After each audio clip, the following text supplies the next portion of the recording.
شباب، احنا قناتنا اقتصادية، لكن احنا بهمنا اي شيء له علاقة بعلامات اخر الزمان ويوم القيامة والاحداث الكبرى.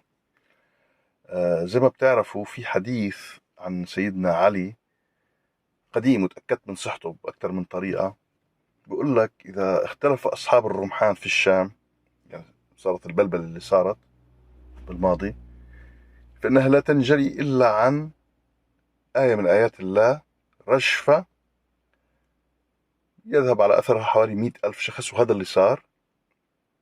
فإذا كان الأمر كذلك فانتظروا أصحاب الرايات الصفر جايين من المغرب حتى يغرسوها في الشام، والشام تشمل القدس. انتم شايفين الأحداث اللي صارت بفلسطين، قد تكون هاي مقدمة لإشي كبير، خصوصا إنه الصواريخ اللي بتطلع من غزة باستخدام تكنولوجيا روسية. وروسيا احنا عارفين إن هي حسب سفر حسقيان هي اللي حتدمر إسرائيل، حسب السفر. و فاللي بحكيه إنه قد يكون اللي عم بيصير هذا مقدمة لإشي كبير، لإشي كبير.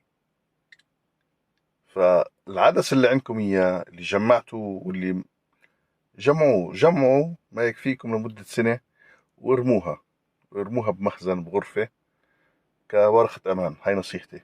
شغلة مش رح تكلفك 200 ليرة، بس ال 200 ليرة هاي قد تغنيك عن شغلات كتير بالمستقبل.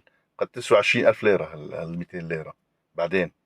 المهم الرشفة اللي بالشام صارت، و100,000 شخص راح فيها. يس، الحديث قد يكون عماله عم بنطبق على أرض الواقع، وهاي مقدمة لظهور المهدي. والمهدي أصلا لا يظهر إلا بعد تحرير الأقصى. فيا أخوان الأمور شكلها يعني ماشي بالاتجاه هذا. وروسيا شكلها رح تضرب، روسيا شكلها رح تضرب إسرائيل، لأنه إسرائيل عاد هلأ حاليا بتحكي أوكرانيا، عاد أوكرانيا عم بتجهز لضرب روسيا وموسكو بصواريخ غير شكل. طبعا هذا بدعم من تحت الطاولة إسرائيل، لأنه إسرائيل مستاءة من روسيا، لأنه روسيا داعمة حماس. فاللي بحكيه إنه قد نكون مقبلين على إشي عظيم.